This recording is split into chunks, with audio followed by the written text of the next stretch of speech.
என்னது இட்லி? எப்பா இட்லி போட்ட சமான எவ்வளவு பெரிய பூகம் வந்தாலும் சரிடா, நீ ஒரு ஆள் எஸ்கேப் ஆயிருப்பா. Welcome to election channel. எங்களோட வீடியோஸ் உங்களுக்கு பிடிச்சிருந்ததுன்னா லைக் பண்ணுங்க, கமெண்ட் பண்ணுங்க, ஷேர் பண்ணுங்க, மறக்காம சப்ஸ்கிரைப் பண்ணுங்க. ஓகே, இப்போ என்ன வீடியோ பார்க்கலாம்? தம்பி போமா உங்க சேனல் தான் பார்க்க போறோம். ரீசெண்டாக போட்ட வீடியோ தான் பார்க்க போறோம். பார்க்கலாமா?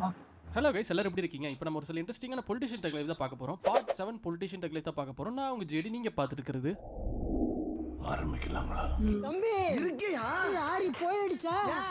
போவோமா? வீடியோக்குள்ள போறதுக்கு முன்னாடி இந்த வீடியோ லைக் பண்ணிட்டு பாருங்க. அப்பதான் நம்ம எல்லா சப்ஸ்கிரைபர்ஸ்க்கு இந்த வீடியோ போய் சேரும். ஏன்னா நம்ம ரெகுலரா வீடியோ போடுறது அந்த மாதிரி. ஓகே, இப்போ நம்ம வீடியோக்குள்ள போலாமா? ஃபர்ஸ்ட் தக்லீஃப் கிங் துரிமுருகன் கிட்ட இருந்தே போயிடலாம். மனுஷன் பவர்ல இல்லாதப்ப பவர்ல இருக்கவங்களை கலைப்பாரு. இப்போ இவரு வேற பவர்ல இருக்காரு, சும்மா இருப்பாரா? கொஞ்சம் மாசத்துக்கு முன்னாடி சட்டமன்றத்துல செல்லூர் ராஜு அவர்கள் எந்திரிச்சு மதுரைக்கு கண்டினியூஸா தண்ணி வசதி இன்க்ரீஸ் பண்ணி கொடுங்க, அதாவது தண்ணி வசதி நிரந்தரமா பண்ணி கொடுங்கன்னு சொல்லி ஒரு கோரிக்கை வச்சிருப்பாரு. உங்களுக்கு நான் செல்லூர் ராஜு யாருன்னு சொல்ல தேவையில்லை. 2017 தண்ணி நீராவியாகம் தடுக்கிறதுக்கு தெர்மாக்கோலை யூஸ் பண்ண தலைவர் தான் இவர் தான் தெர்மாக்கோல். தப்பா சொல்லிட்டு மூடிட்டு இன்னொரு தக்க எடுக்க திரும்புறான்ல.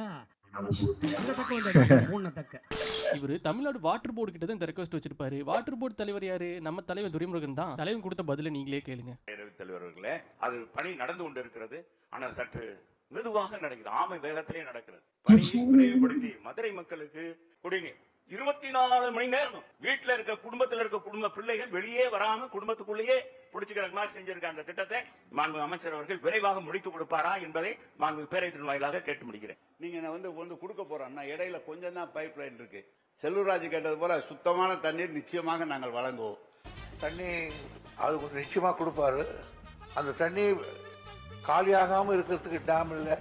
நாங்க தெர்மாகூலர் போட்டு மூடி வச்சிருக்கோம். ஒன்னும் கவலைப்படாதீங்க. தெர்மாகூலர் போட்டு மூடி வச்சிருக்கோம்.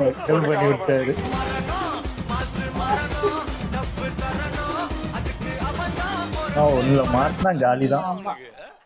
சரி, இவர் இப்படி தமிழ்நாட்டுக்குள்ள இருக்க எம்எல்ஏ எம்பி தான் கலாய்ச்சிட்டு இருக்காருன்னு நினைச்சீங்கன்னா அதான் இல்ல. இப்பதான் இவர் வீட்டுக்கு ரீசெண்டா இடி ரைட்லாம் வந்திருந்தது. ஆனா மனுஷன் அதை பத்தில கவலைப்படுறதே இல்ல. என்ன பேசி வச்சிருக்காரு நீங்களே பாருங்க. அவரை இப்ப நேர்ல சந்திச்சீங்கன்னா ஒரு கேள்வி கேட்கணும்னா என்ன கேள்வி கேட்பீங்க சார்? ஒண்ணுக்கு அடிக்கடிக்கு இந்தியாவுக்கு வர்றீங்க. சில பேர் சொல்றாங்க தலைமைக்கு போட்ட துணி எடுத்து போறதுக்கு வர்றீங்கன்னு சொல்றாங்க. உண்மையான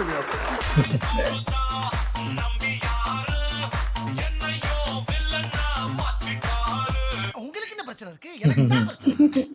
2021 தமிழ்நாடு எலெக்ஷன் அப்போ டிஎம்கே எதிர் பார்ட்டிஸ்லாம் ஸ்டாலின் ஜெயிக்க மாட்டாருங்கிறதுக்காக ஒரு சில பாயிண்ட்ஸ் எடுத்து வச்சிருந்தாங்க. அவங்க எடுத்து வச்சிருந்த பாயிண்ட்ஸ்லாம் அவருக்கு அரசியல்னா என்னன்னே தெரியாது, ஒரு 4 வருஷத்துக்கு கூறிய பேச தெரியாது, ஒரு குடும்ப அரசியல் பண்றாரு, இந்த மாதிரி ஏதோ ஒரு பாயிண்ட்ஸ் எடுத்து வச்சிருந்தாங்கன்னா இது ஒரு வேலிட் பாயிண்டோ இல்லையோ இது ஒரு பாயிண்டாவது நம்ம ஏத்துக்கலாம். ஆனா ஆப்போசிட் பார்ட்டிஸ்லாம் நாங்க அவரோட ஜாதகம் பார்த்துட்டு அவரோட ஜோசியத்தை பார்த்துட்டு அவருக்கு கட்டமே சரியில்லை, சிஎம் ஆக வாய்ப்பே இல்லைன்னு சொல்லி எலெக்ஷனுக்கு முன்னாடி இப்படி ட்ரோல் பண்ணிட்டு இருந்தாங்க ஸ்டாலினை. ஆனா அவங்க சொன்னதுக்கு அப்படியே ஆப்போசிட்டா இருந்தது எலெக்ஷன் ரிசல்ட். கடந்த 25 வருஷத்துல டிஎம்கே இப்படி மெஜாரிட்டி வாங்கி தனித்துவமா ஜெயிச்சதே இல்லங்கிற மாதிரி 117 சீட் வின்னிங்கிற சிச்சுவேஷன்ல 133 சீட் தனியாவே வாங்கியிருந்தாரு ஸ்டாலின். கூட்டணியோட சேர்த்து 159 சீட் எடுத்து ஜெயிச்சிருந்தாங்க டிஎம்கே. கடந்த 25 வருஷத்துல டிஎம்கே இப்படி மெஜாரிட்டியா வின் பண்ணதே இல்ல. இவங்க சொன்னதுக்கு அப்படியே ஆப்போசிட்டா நடந்திருந்தது.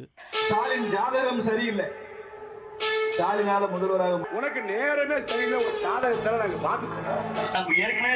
இதெல்லாம் நம்பி பார்த்துட்டு இருக்காங்க போல இருக்கு. நான் 2017 சொல்லியிருக்கேன், ஸ்டாலினோட கட்டத்துல 12 கட்டமா அலசி பாருக்கான வாய்ப்பே இல்லைங்க. எம்.கே. ஸ்டாலின், முத்துவேல் கருணாநிதி ஸ்டாலின் என்னும் நான்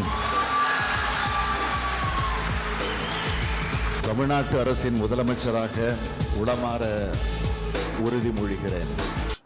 இப்போ நம்ம பார்க்க போகிற தக்லீஃப் மெஜாரிட்டி எல்லாத்துக்குமே தெரிஞ்சிருக்கும். ஆனால் ஜெயலலிதா அவரோட தக்லீஃப்னா இந்த சம்பவம் தான் மெயினான சம்பவமே. இதை போடாமல் போக முடியாது. 2001 எலெக்ஷன் அப்போ ஏடிஎம்கே எம்எல்ஏ தனபால் அவர்கள் எலெக்ஷன் டியூட்டி அப்போ யாருக்குமே சாப்பாடு கொடுக்கறது இல்லைன்னு சொல்லி ஒரு குற்றச்சாட்டு அம்மா அவர்கிட்ட வந்திருக்கு. இதை ஜெயலலிதா அவர்கள் தனபால் அவர்கள்ட்ட விசாரிக்க, அதுக்கு தனபால் நான் பட்டியலினத்தை சேர்ந்தவங்கிறனால என் வீட்டுக்கு வர்றவங்க யாரும் சாப்பிட்றது இல்லை, இதுக்கு முன்னாடி 2-3 தடவை ஆக்கி எல்லாம் வேஸ்ட்டாக போயிருக்கு அப்படின்னு சொல்லியிருக்காரு. இதை கேட்ட ஜெயலலிதா அவர்கள் ஓ அப்படியா கதன்ட்டு இதுக்கு காரணமான எந்த ஒரு எம்எல்ஏ கூப்பிட்டு திட்டல, அவங்களை கண்டிக்கல. அந்த எலெக்ஷன்லேயே மெஜாரிட்டி ஏடிஎம்கே ஜெயிச்சதும் உங்க வீட்டில் வந்து தான் சாப்பிடல. தனபால் அவர்களை தமிழ்நாட்டோட உணவுத்துறை அமைச்சரா மாத்திட்டாங்க. மொத்த தமிழ்நாட்டுக்கு நீங்க தான் சோறு போடணும்னு சொல்லி உணவுத்துறை அமைச்சரா மாத்திட்டாங்க ஜெயலலிதா அவர்கள். இதோடவும் நிப்பாட்டாம எல்லாருமே கட்சியில் இருக்க எல்லாருமே ஜெயலலிதா அவர்களோட சேர்த்து எல்லாருமே அவருக்கு மரியாதை கொடுக்குற மாதிரி தனபால் அவர்கள் துணை சபாநாயகரா ஆக்கிட்டாங்க ஜெயலலிதா அவர்கள். கொஞ்ச நாள்ல சபாநாயகரும் ஆயிட்டாரு. அவர் உள்ள வரும்போது எம்எல்ஏல இருந்து எதிர்க்கட்சியிலிருந்து என் முதலமைச்சர் வரை எழுந்து மரியாதை கொடுக்குற மாதிரி ஒரு பதவி கொடுத்துட்டாங்க ஜெயலலிதா அவர்கள். இது வரைக்கும் தமிழ்நாடு ஹிஸ்டரியிலே அதிகோச சபாநாயகரா இருந்த ஒரு தனபால் அவர்கள் தான். அதிமுக ஆட்சியிலே தனபால் அவர்கள் வீட்டுக்கு கல்யாணத்துக்கு வந்து சாப்பிட கூட மாட்டேன்ட்டாங்க. சரி நான் ஒரு விஷயம் வந்துடுறேன் அப்படின்னு எல்லாரும் போயிட்டாங்க. அவருக்கு புரிஞ்சிருச்சு நான் வந்து இந்த சாதிங்கிறதுனாலதான் நீங்க சாப்பிடாம போறீங்கன்னா. ஏன்னா இதெல்லாம் உளவியல் ரீதியான தாக்குதலுங்க. இந்த உளவியல் தனபாலுக்கு வந்து அன்றைய முதலமைச்சர் ஜெயலலிதா அம்மையாரிடமே சொன்னதாகவும் அப்படியா அப்படின்ட்டு ஜெயலலிதா அம்மையார் வந்து இனிமே நீ தான் உணவுத்துறை அமைச்சர், உன் சாப்பாடு உங்க வீட்டுல சாப்பிட மாட்டேனால நீ தான் உணவுத்துறை அமைச்சர் அப்படி சாக்கி நீ வந்தா சபையவே எந்திரிச்சு வைக்கிறேன் அப்படின்னு அப்படி சபான தனபாலுங்கிறப்ப யாரு சாதிக்க வெறி அந்த வெறி இந்த எல்லாரும் எந்திரிச்சு வணக்கம் வை அப்படின்னு பண்ணாங்க. கட்சிகளே இருக்கும்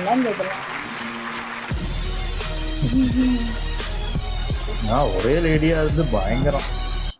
டிவி கேக்குதுடா தளபதி பத்தி பேசுறாங்களா, ஆப்போனன்ட் பார்ட்டிஸோட பேரை கூட சொல்ல மாட்டேங்கிறாரு, பேரை சொல்லி உள்ள இருக்கவங்கள பத்தி பேசுற கூட பயப்படுறாரு அப்படின்னு இத்தனை நாளா சொல்லிட்டு இருந்தாங்க. இவ்வளவு சீரியஸா ஒரு பிரச்சனை ஓடிட்டு இருக்கு. இவங்க ரெண்டு பேரும் அதாங்க நம்ம பாசிசமும் நம்ம பாயாசம். ஆப்போனன்ட் பார்ட்டிஸோட பேரை கூட சொல்ல மாட்டேறாரு, கட்சிகளை பார்த்து பயப்படுறாருன்னு சொல்லி இதுதான் தளபதி மேல வைக்கிற பெரிய குற்றச்சாட்டாவே இருந்தது. எனக்கு என்னமோ ஒரு பயந்து போய் பேர் சொல்லாம இருக்காருலாம் தோணல. இப்ப எல்லா பேரும் சொல்ல ஆரம்பிச்சிட்டாரு. ஆனா அவர் அரசியலுக்கு முழுசா இறங்குறதுக்கு முன்னாடியே கோட் படத்துல இந்த சீனை வாண்டடா எனக்கு என்னமோ வச்ச மாதிரி தோணுது. உங்களுக்கு அப்படிதான் தோணுதாங்கிறத இதை பார்த்துட்டு கமெண்ட் பண்ணுங்க. இளைய தலைமுறை என்ன அப்பா நடக்கிறத கேட்கிறப்பவே ரொம்ப ஆனந்தமா இருக்கு. அந்த சொல் என்னுடைய பொறுப்புகளை இன்னும் கூட்டி இருக்குன்னு சொல்லுவேன்.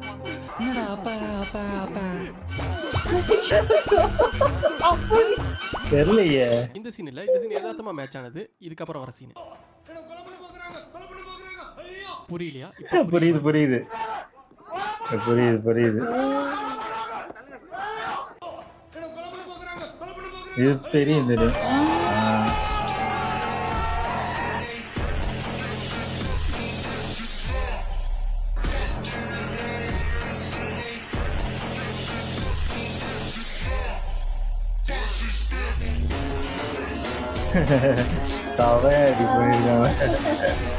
உங்களுக்கு வாண்டடா வச்ச மாதிரி ஃபீல் ஆகுதா? கமெண்ட் பண்ணுங்க. இவருக்கு பத்தி ஒரு வீடியோ வச்சு பாத்துருக்கீங்க. தமிழ்நாட்டோட பெரிய என்டர்டைன்மெண்ட்னே சொல்லலாம். இவர்கிட்ட இருந்து தான் எப்படி எதிர்க்கட்சி கலாய்க்கும் போது சொந்த கட்சியும் கலாய்க்கிறதுன்னு தெரிஞ்சுக்க முடியும். அதுக்கு ஒரு எக்ஸாம்பிள் நீங்களே பாருங்க. அவரு அதுக்கு தான் லாய்க்கு, நடிக்கிறதுக்கு தான் லாய்க்கு. அவர் பேர் என்ன பேர் வச்சிருக்காரு தெரியுமா? அவருடைய கட்சி யார் பேர்ல வச்சிருக்காரு? திரிசா பேர்ல.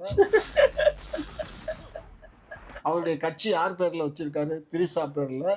திரிசா விஜய், அப்புறம் இன்னொன்னு கோவாக்கு கல்யாணத்துக்கு போனார் அந்த கீர்த்தி சுரேஷ். பென்சில் எடுத்து பாரு.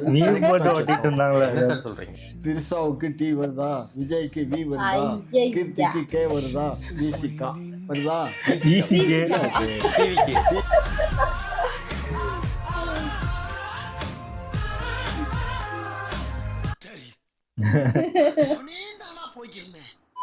ரீசெண்டா பாலிடிக்ஸ்ல நடந்த மாசான சம்பவம்னா பீக் டைம்ல இருந்த வைகோ திரும்ப வந்ததுதான். Prime minister means PM. Our prime minister means picnic minister. Whenever we ask, he is in this country, that country. Why he did not go to Manipur? Why he did not go to Manipur? He failed in his duty as a prime minister. He is going every country after country, but not Manipur. Manipur is not in India. I am Vaiko. You want to be who are you? I am Vaiko. I am a product of Anna movement. New education policy that should be thrown into the dustbin. எங்கள் வாழ்வும் எங்கள் வளமும் மங்காத தமிழன்று சங்கிய முழங்கி வந்து புகுந்து விடும். இந்த எத்தனை பட்டாளம் கூட்டி வரும். கண்ணை கிளிபட நேரும். கட்டாய இந்தியை வெட்டி புதைப்போம்.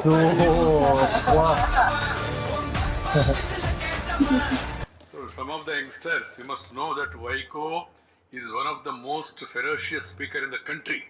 I have no hesitation to say it.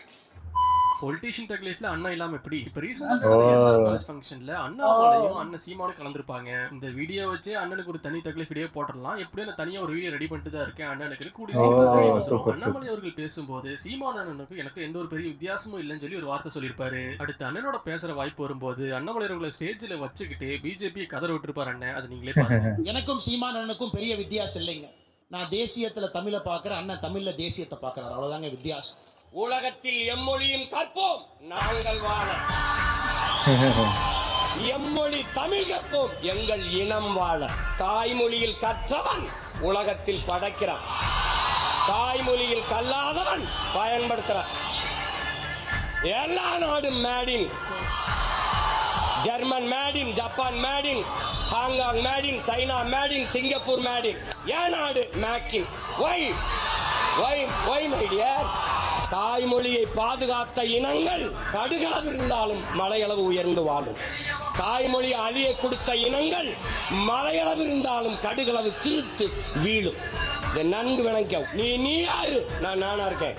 என் தம்பி சொல்றாரு, நான் இந்தியத்திலிருந்து தமிழை பார்க்கிறேன், என்னென்ன தமிழகத்திலிருந்து தேசியத்தை பார்க்கிறார். நான் இன்னொன்னு சொல்றேன், நான் என் தம்பிக்கு சொல்றேன், நான் முதல்ல எங்க அம்மாவுக்கு மகனா இருக்கேன், அப்புறம் அத்தைக்கு மருமகனா இருக்கேன்.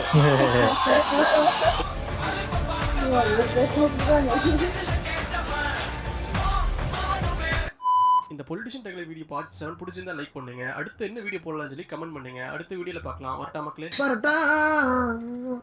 சூப்பர், நல்லா இருந்துச்சு. ஆனா சீமான் பேசுனது அது பயங்கரம். ஆமா பார்த்தோம். ஆமா, செக் பண்ணி பாருங்க, அப்லோட் பண்ணியிருக்கோம், அதை செக் பண்ணி பார்க்கணும்னா பாருங்க. அதே மாதிரி இது வைகோ பயங்கரமா பேசுனாரு. அப்போ அவர் பயங்கரமா பேசுவார், பேசுறதெல்லாம் செமையா பேசுவாரு. ஆனா என்ன, அவரு ஒரு கட்டத்துல என்ன பண்ணிட்டாங்கன்னா, அவர் போற கட்சி எல்லாம் தோந்துகிட்டு இருக்க போய் வைகோ போனாலே தோக்குற கட்சி தான் அப்படின்னு மாதிரி ஆயிடுச்சு.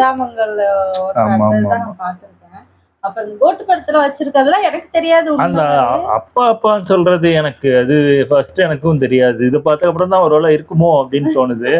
ஆனா அந்த இது தெரியும், அந்த ஐயோ எனக்கு கொலவராங்க அது தெரியும். அது ஏன்னா முன்னாடியே நிறைய படத்துல யூஸ் பண்ணிருக்காங்கன்னு நினைக்கிறேன். 2-3 படத்துலாம் பார்த்துருக்கேன் நான் இந்த மாதிரி. ஆமா, அது பயங்கரம் எனக்கு தெரிஞ்சு. அதான் மாமன்னன் எடுத்தாங்களே, அந்த அவரோட இதுதான் இது. அது சூப்பரா இது பண்ணிருக்காங்க, நல்லா இருந்துச்சு எல்லாரும். ஓகே, எங்க வீடியோஸ் உங்களுக்கு பிடிச்சிருந்தா லைக் பண்ணுங்க, ஷேர் பண்ணுங்க, கமெண்ட் பண்ணுங்க, மறக்காம சப்ஸ்கிரைப் பண்ணுங்க. எல்லாருக்கும் பை.